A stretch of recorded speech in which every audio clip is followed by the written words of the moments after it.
ভালো আছেন?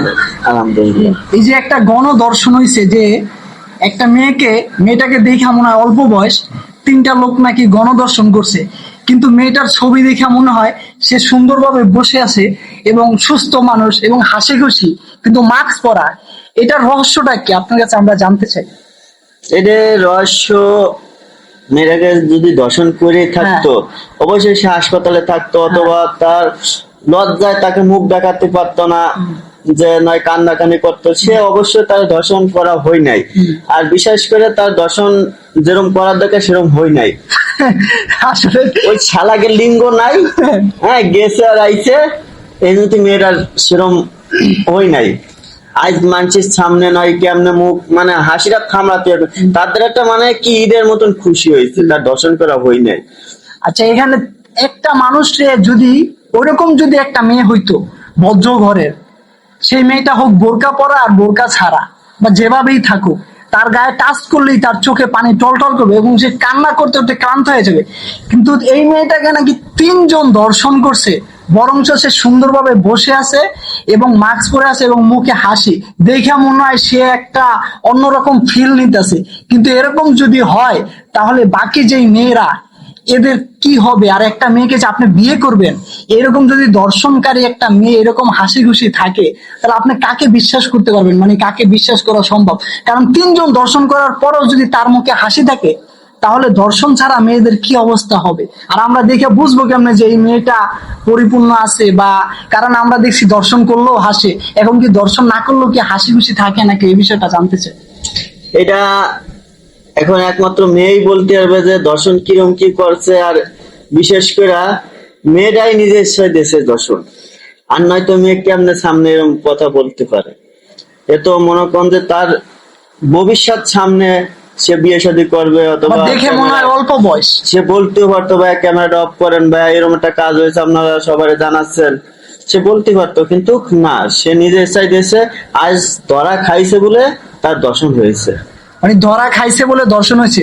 তা বেশিরভাগ মেয়েদেরকে তো এরকমই বোঝা যায় যে যদি ধরা খায় তখন বলে দর্শন। আর মেয়েরা নিজের ইচ্ছায় দিতেছে, তারা ধরা খালি বলে আমার দর্শন করছে, মানে ধরা খাইলে বলে দর্শন করছে। আর যদি ধরা না খায় তাহলে আর কোনো সমস্যা নাই, বলে আমি নিষ্পাপ। আজ পর্যন্ত কোনো ছেলের সাথে কথাও বলি নাই, ঠিক না? সে বড় কাপড়ে চলে আসুন, মানে সে তার মতো পর্দাশীল আর এই দুনিয়ার একজন নাই। বরঞ্চ তারাই বেসিক্যালি যে পর্দার অপমান করে, পর্দা পরে নিজেদের নোংরামি করার পরিচয়টা ঢেকে রাখে, তাই না? এটাই তো আসলে একটা মেয়ে যদি দর্শন হয়, তার যেভাবে দেখলাম, দেখা মনে হলো যে সে একদম একটা ফিলিংস আছে, অন্যরকম ভাবে আছে। আমার মনে হয় যদি তিনটা লোক দর্শন করে, তার অন্তত এরকম বেডে শুয়ে থাকার কথা ছিল, এবং তার কথা বলার মতো ওরকম কোনো কোয়ালিটি বা স্কোপই থাকবো না, ঠিক না? কথা বলার মতো কোনো স্মরণ শক্তি থাকবে না, তার জ্ঞান শক্তি ঠিক মতো থাকার কথা না, বরঞ্চ সে হাসি খুশি। তারা দেখলে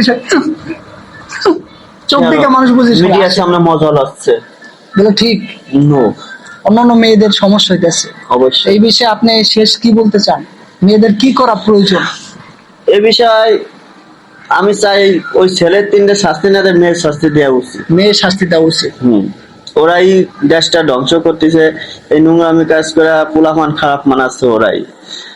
কারণ মেয়ে যদি এরকম সুযোগ না দিত, বা সে একটা মেয়ে, অবশ্যই তার সবসময় ভাবার দরকার ছিল যে আমি একটা মেয়ে, আমার প্রতিটা কাজে ভাবার চিন্তা দরকার যে আমি একটা মেয়ে।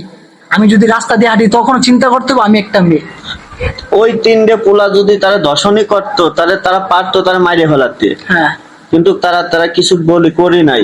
অবশ্যই মেয়েই তাদের ডেকে নিয়ে এসেছে এখানে, এক বন্ধুরে ডেকে নিয়ে এসে আর দুই বন্ধু গেছে এখানে, এই জিনিসটা হয়েছে, এখানে কোনো দর্শন করা হয় নাই।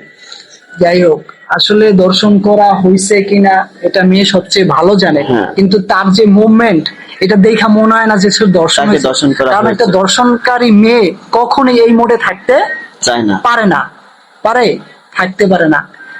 আমরা তো ছেলে মানুষ, আমরাই কত ক্লান্ত থাকি, কথা বলতেই মন চায় না, হ্যাঁ? আর সে কত ফিল নিয়ে আসে। অবশ্যই। যাই হোক, আমরা দোয়া করি পৃথিবীর প্রতিটা মেয়েকে আল্লাহ তাআলা হেফাজত করো, এবং সে যেন সবসময় বুঝে যে আমি একটা মেয়ে। আর সে যদি মনে করে আমি একটা ছেলে, এখানে 200 জন থাকলে আমার কোনো সমস্যা নেই, আমি আমার মতো যাবো পর্দা কইরা। তো তোমার তো পর্দার বিধান বুঝতে হুম। সিস্টেম কি। তুমি মনে করো যে পর্দা করলেই যে তুমি একদম হয়ে গেছো, তা তো না, ঠিক না? পর্দা ভিতর থেকে করে এদের যে শুটিং এ চলতেছে সব মনে করেন যে সালমান মতন পোলাপান চিন্তা করব যে আয় হায় মেয়ের তো কিছুই নাই, দূর আমরা যাই। হ্যাঁ যাই। আর এই দেশে তো কোনো বিচার আচার নাই। ওই যে একটা লোক বলছিল যে স্যার আমি তারে মারছি, সে দেখে নাই আমারে ছাইড়া দেয়, ব্যাপারটা এরকম, ঠিক না? হুম। এখন ওরাও দেখবো যে স্যার দেখছেন মেয়েটা কত হাসি খুশি, স্যার আমরা আসলে ওরকম কিছু করি নাই, ওই ভুলে ঠুলে কইরা হালাইছি, অবশ্য স্যার আমাদের এই যে সালমানের প্রেমিকার কদিন আগে বিয়ে হয়েছে, সালমান ঈদের সময় যে কয়বার করেছে, এতে কেউ ধরা পড়ি না বলে দর্শন হই নাই। হ্যাঁ, আর যদি ধরা আর যদি পড়তো ধরা তাহলে দর্শন পড়তো হইতো। তাহলে ওইটা দর্শন হতো।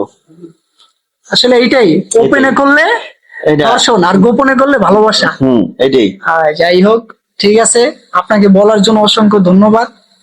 বেশি কথা বলতে চাই না, তবে মেসেজ একটাই যে মেয়েরা যেন বুঝে, দর্শন কেন কোনো মেয়ের গায়ে টাচ করলে যেন সে বুঝতে পারে যে আমার ভিতরে সব এই যুগে আছে। কোনো মেয়েরা বুঝবো না, এই যে বাসর ঘর তার প্রেমিকারে ফোন দেয়, তাই আজকে এমন না এমন হয়েছে, যেরকম সালমানের ফোন দিছিল। আজকে এই মেয়েদের জন্যই মনে হয় প্রচুর পরকীয়া বাইরে গেছে, অবশ্যই। এবং এই যে বাচ্চাদেরকে দর্শন করা এই সব কারণে, হুম। কারণ সেফটি নেই। তার মেয়ে এই মনে করে আমি থাকি অন্য বাসায়, আমার মেয়ে আর কি থাকে, ঠিক না? অবশ্যই। কারণ মা বাবার থেকে শিখে সন্তানরা। যাই হোক, আপনাকে বলার জন্য অসংখ্য ধন্যবাদ, এবং সবার উদ্দেশ্যে কিছু বলবেন? না, আমার আর এখানে কিছু বলার নাই, যা বলার আপনারাই বলেন, আমার ঠিক এখানে আর আছে, কোনো বলার নাই। সবাই ভালো থাকবেন। আর আমরা চাই বিশেষ করে মেয়েদেরকে তারা বুঝুক যে তারা কত সম্মানীয় ব্যক্তি, এটা যেন তারা বুঝে, এটাই আমাদের প্রত্যাশা নাকি? ঠিক। সবাই ভালো থাকবেন, আসসালামু আলাইকুম।